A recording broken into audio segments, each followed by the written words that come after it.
এ বাবা, খালি ডিব্বা ফেলে দি। ও মা ফেলো না, আমার লাগবে এটা। তুই এবার কি করবি এটা নিয়ে?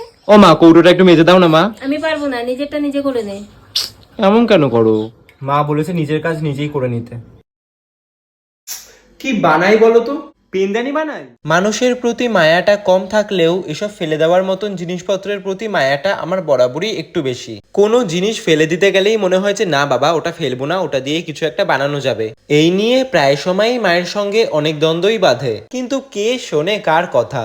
আর এখন আমার মাও আমার এই সমস্ত পাগলামিতে অভ্যস্ত হয়ে গেছে, তাই এখন আর সেরকম কিছু বলেও না। এই তো দেখো না, একটা ফাঁকা ময়শ্চারাইজারের ডিব্বা পড়েছিল, সেটার মধ্যে আইসক্রিমের কাঠি লাগিয়ে একটা পেনদানি বানিয়ে ফেললাম। তারপরে পেনদানির তলার দিকে নারকেলের দড়ি পেঁচিয়ে আঠা লাগিয়ে দিয়েছি।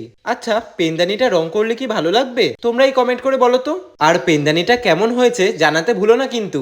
By, follow for more. দেখা হচ্ছে পরের ভিডিওতে। কি কিউট।